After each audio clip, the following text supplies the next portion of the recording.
மாண்புமிகு முதல்வர் அவர்களே, இந்த அவையிலே பங்கெடுத்திருக்கின்ற சட்டமன்ற உறுப்பினர்களே, அமைச்சர் பெருமக்களே, எதிர்க்கட்சி தலைவர் அவர்களே, உங்கள் அத்தனை பேருக்கும் என்னுடைய வணக்கத்தை தெரிவித்துக் கொள்கின்றேன்.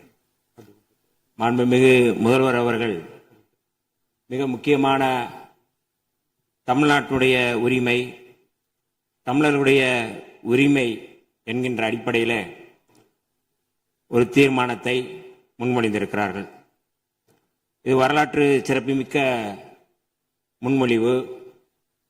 நாம் அத்தனை பேரும் சட்டமன்ற உறுப்பினர்கள், தமிழ்நாட்டு மக்கள், தமிழர்களுடைய உரிமைகளை பாதுகாக்கக்கூடிய அத்தனை கட்சிகளும் மாண்புமிகு முதல்வர் அவர்கள் முன்மொழிந்த இந்த முன்மொழிவை எந்த பாகுபாடும் இல்லாமல் ஏற்றுக்கொள்வார்கள், ஏற்றுக்கொள்ள வேண்டும் என்கின்ற கோரிக்கையை முன்வைத்து விடுதலை சிறுத்தைகளின் சார்பில் முழுமையாக இந்த தீர்மானத்தை வரவேற்கிறோம், பாராட்டுகிறோம்.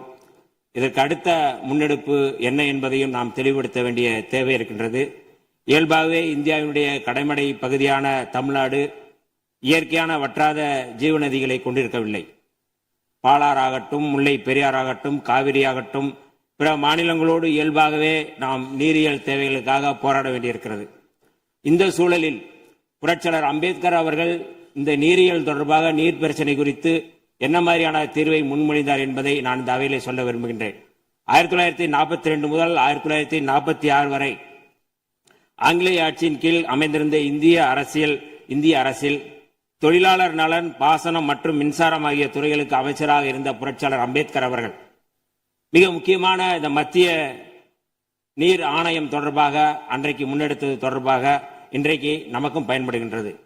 மக்களுக்கு பயன்படும் நீர் ஆதார திட்டங்களை நடைமுறைப்படுத்த நதிகளை தேசியமயமாக்க வேண்டும் என்ற கருத்தை புரட்சியாளர் அம்பேத்கர் அவர்கள் முன்னெடுத்திருந்தார்கள்.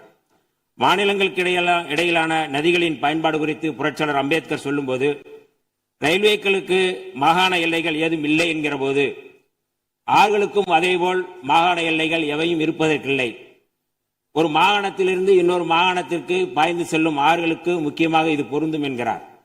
காவிரி நடுவர் மன்ற தீர்ப்புக்கு எதிராகவும் கடந்த 16/2/2018 அன்று வெளியான உச்சநீதிமன்றத்தின் இறுதி தீர்ப்புக்கு எதிராகவும் ஒன்றிய அரசின் நீர்வள குழுமத்தின் திட்ட மதிப்பீட்டு இயக்குநரகம் மேகதாது அணை தொடர்பாக விரிவான திட்ட அறிக்கையை தயாரிப்பதற்கு கர்நாடக அரசின் காவிரி நீர்வாரி நிகம நிறுவனத்திற்கு அளித்த அனுமதி தொடங்கி தமிழ்நாடு இதனை உறுதியுடன் எதிர்த்து வருகிறது. தமிழகத்தின் வேளாண்மை சார்ந்த மக்களின் நலன்களின் மாத்திரமல்ல, கர்நாடகத்து விவசாயிகளின் மீதும் நமக்கு அக்கறை இருக்கிறது எனினும் இச்சூழலில் மாண்புமிகு முதலமைச்சர் அவர்கள் முன்மொழிந்துள்ள தீர்மானத்தில் குறிப்பிட்டுள்ளபடி கர்நாடக அரசு மேகதாதுவிலோ அல்லது காவிரி படுகையில் வேறு எந்த இடத்திலோ அணை அல்லது எவ்வித புதிய நீர்த்தேக்க திட்டத்தை பிற படுகை மாநிலங்களின் இசைவு இன்றியும் ஒன்றிய அரசின் ஒப்புதல் இல்லாமலும் மேற்கொள்ளக்கூடாது என்பதை விடுதலை சிறுத்தைகள் கட்சியின் சார்பில் நாங்கள் வரவேற்கின்றோம். அனைத்து மாநிலங்களுக்கும்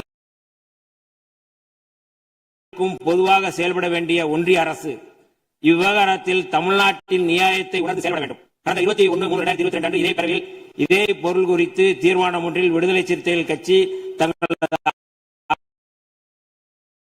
ஆதரவை பதிவு செய்துள்ளது என்பதை இப்பேரவைக்கு தெரிவித்துக் கொள்கின்றேன். தமிழர் உரிமை காக்கும் தமிழ்நாடு அரசின் அனைத்து நடவடிக்கைகளுக்கும் விடுதலை சிறுத்தை கட்சி என்று உறுதியாக இருப்போம் என்று சொல்லி வாய்ப்புக்கு நன்றி கூறி விடைபெறுகிறேன். நன்றி, வணக்கம்.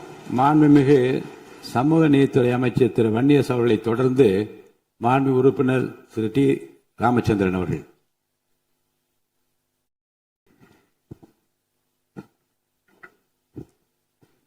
மாண்புமிகு பேரவை தலைவர் அவர்களே, காவிரி நதிநீர் உரிமையை காக்கும் வகையில் மாண்புமிகு முதலமைச்சர் அவர்களால் முன்மொழியப்பட்டுள்ள அரசியல் தீர்மானத்தை இந்திய கம்யூனிஸ்ட் கட்சியின் சார்பாக ஆதரிக்கிறேன்.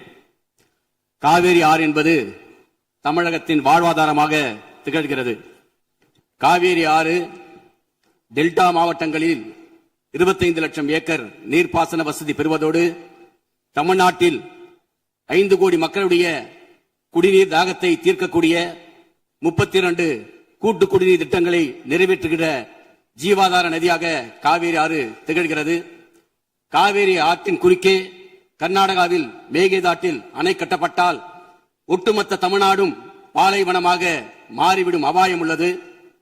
இன்றைக்கு கர்நாடகா முதலமைச்சர் டி.கே. சிவகுமார் அவர்கள் காவேரி ஆற்றின் குறுக்கே கர்நாடகாவில் மேகதாட்டில் அணை கட்டே தீர்வோம், அணை கட்டுவதை தடுக்க தமிழ்நாட்டுக்கு எந்த உரிமை இல்லை என்று கூறுவது அரசியலமைப்பு சட்டத்துக்கும் கூட்டாட்சி தத்துவத்துக்கும் நேர் எதிரானது.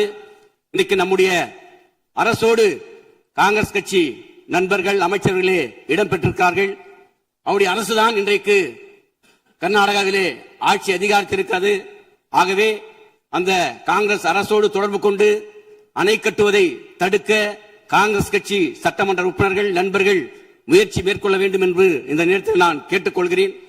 அதோடு மட்டுமல்லாமல் இன்றைக்கு காவேரி ஆறு என்பது நீர் பகிர்வு மட்டுமல்ல, இரு மாநிலங்களுடைய ஒற்றுமை, நாட்டுடைய ஒற்றுமையை சார்ந்தது.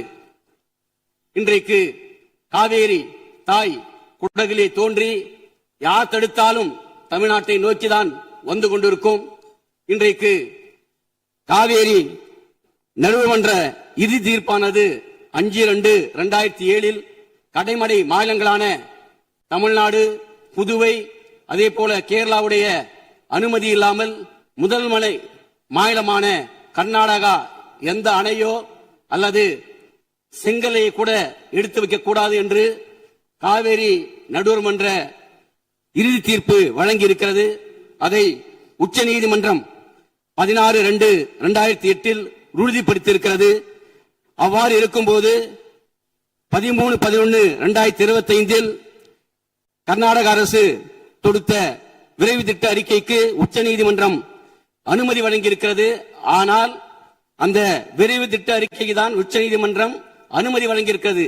காவேரி ஆற்றின் குறுக்கே எந்த அணையும் கட்டக்கூடாது என்று அந்த தீர்ப்பிலே தெளிவாக சொல்லப்பட்டிருக்கிறது. அவ்வாறு இருக்கும்போது தமிழ்நாடு அரசு தொடுத்த சீராய்வு மனுக்கள் மீது 24/5/2026 உச்ச நீதிமன்றம் அந்த சீராய்வு மனுக்களை தள்ளுபடி செய்திருக்கிறது. இது உச்ச நீதிமன்ற தீர்ப்புக்கும் காவேரி நடுவர்மன்ற இறுதி தீர்ப்புக்கும் இந்திய நாட்டுடைய நாடாளுமன்ற ஜனநாயகத்துக்கும் எதிரானது என்பதை இந்திய கம்யூனிஸ்ட் கட்சியின் சார்பிலே தெரிவித்துக் கொண்டு நம்முடைய அரசு அனைத்து கட்சி கூட்டத்தை கூட்டி அனைத்து கட்சி தலைவருடைய கருத்துக்களை கேட்டறிந்து பாரத பிரதமரை சந்தித்து நீர்வள அமைச்சர் ஜல்சந்தி அமைச்சரை சந்தித்து ஒரு அழுத்தத்தை கொடுத்து காவேரி ஆற்றின் குறுக்கே அணை கட்டுவதை ஒன்றிய அரசும் அதே போல காவேரி ஆணையமும் அனுமதிக்க கூடாது என்பதை நாம் தெளிவுபடுத்த வேண்டும். அதற்காக அனைத்து கட்சி கூட்டத்தை நம்முடைய அரசு கூட்ட வேண்டும். அதோடு இல்லாமல் சட்ட வல்லுநர்களை ஆலோசித்து சட்ட ரீதியாக காவேரி ஆற்றின் குறுக்கே மேகதாட்டில் அணை கட்டுவதை தடுத்து நிறுத்தி தமிழக மக்களுடைய விவசாயிகளுடைய வாழ்வாதாரத்தை இந்த அரசு பாதுகாக்கப்பட வேண்டும். அதற்காக இந்திய கம்யூனிஸ்ட் கட்சி மாண்புமிகு முதலமைச்சரோடு துணை நிற்கும் என்பதை தெரிவித்துக் கொண்டு இந்த தீர்மானத்தை இந்திய கம்யூனிஸ்ட் கட்சியின் சார்பாக ஆதரித்து அமர்கிறேன். மாண்புமிகு உறுப்பினர் கே. நித்யானந்தன் அவர்கள். பேசுகின்ற உறுப்பினர்கள் அருள் கூர்ந்து சுருக்கமாக பேசும்படி அன்போடு கேட்டுக்கொள்கிறேன். நிறைய உறுப்பினர்கள் பேச வேண்டும். அதை கருத்தில் கொண்டு பேச நான் விரும்புகிறேன்.